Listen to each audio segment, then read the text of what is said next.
संजीव, विपक्ष खासकर कांग्रेस कह रही है कि समान विचारधारा की जितनी भी पार्टियां हैं उनको लेकर रणनीति बनाई जाएगी। कई मुद्दे हैं जिनके सहारे सरकार को घेरने की कोशिश की जाएगी। यानी विपक्ष को बजट समझ में नहीं आ रहा है। विपक्ष कह रहा है कि ये चुनावी बजट है। ऐसा क्यों लग रहा है विपक्ष को?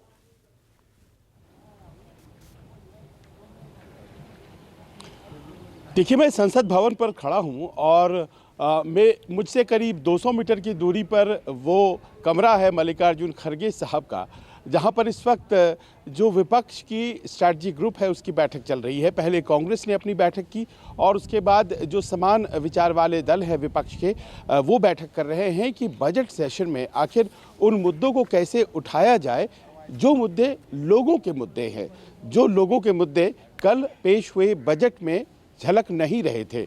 और उसमें सबसे बड़ा सवाल महंगाई और रोज़गार को लेकर है।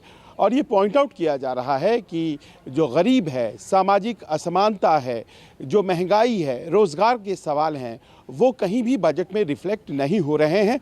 और बमुश्किल 2 या 3 बार गरीब शब्द का प्रयोग किया गया है, लेकिन टैक्स को 26 दफ़े बोला गया है।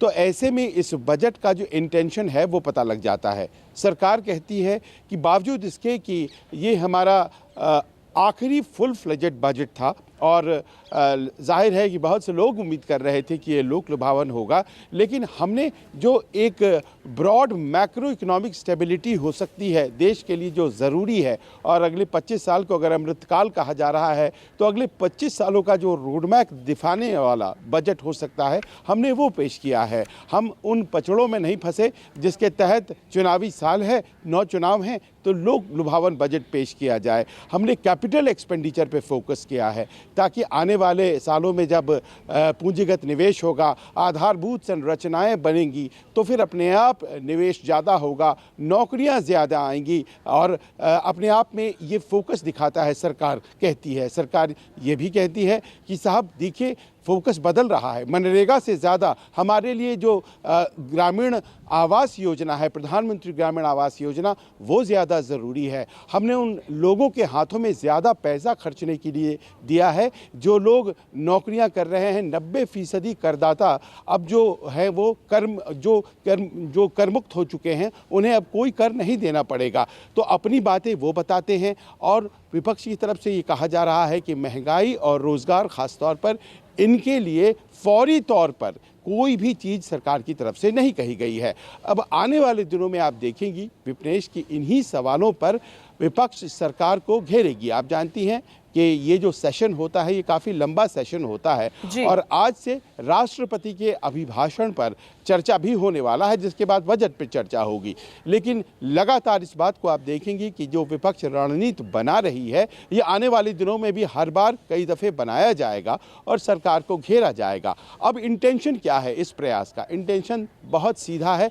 9 राज्यों में चुनाव हैं और फिर इन राज्यों में जो चुनाव होने वाले हैं, इसके बाद से एक फिज़ा बनेगी, क्योंकि ये सत्ता का सेमीफाइनल होता है हमेशा। और लोकसभा चुनाव से पहले जो 3 राज्यों में चुनाव होते हैं, छत्तीसगढ़, मध्य प्रदेश और राजस्थान, और इसके अलावा कर्नाटक, इन राज्यों को बहुत ज़्यादा बारीकी से देखा जाता है यहाँ के नतीजों को, क्योंकि कहीं ना कहीं ये दशा और दिशा 2024 अगले लोकसभा चुनाव में क्या रहने वाली है उसकी भी बताते हैं। तो जाहिर है कि विपक्ष के मुद्दे अपने, सरकार के मुद्दे अपने, लेकिन कोशिश इस बात की है कि यहाँ से सियासत कैसे सधे। और विपक्ष लगातार घेरते रहेगा सरकार को और बार बार ये कहेगा कि गांव, गरीब, महंगाई, बेरोजगारी, युवाओं, किसान, इनके लिए आपने कुछ भी नहीं दिया है, महिलाओं के लिए कुछ भी नहीं दिया है। एक उदाहरण के तौर पर मैं आपको बताता हूं, महिलाओं के लिए जो सम्मान निधि आई, तो सरकार ने कहा कि देखिए 2 लाख रुपए 2 साल के लिए महिलाएं जो हैं वो जमा कर सकती हैं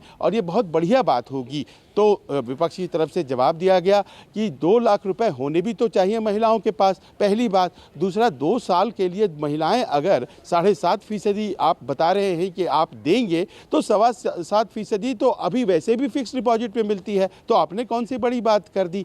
तो इस तरह से उन्होंने जो प्रावधान है उसकी हवा निकालने की कोशिश की है और ये सिलसिला लगातार सरकार को घेरने का आने वाले दिनों में जारी रहेगा। विपनेश, बिल्कुल संजीव, आप सही कह रहे हैं और इसी की योजना विपक्ष बना भी रहा है। नजर बना के रखिएगा। मैं आती नमस्कार, मैं हूं मानक गुप्ता। अगर आपको हमारा ये वीडियो पसंद आया हो तो इसे लाइक और शेयर जरूर करें और हां, हमें सब्सक्राइब और फॉलो करना ना भूलें ताकि आप देश और दुनिया की कोई खबर मिस ना करें। तो जुड़े रहिए हमारे साथ और देखते रहिए News 24।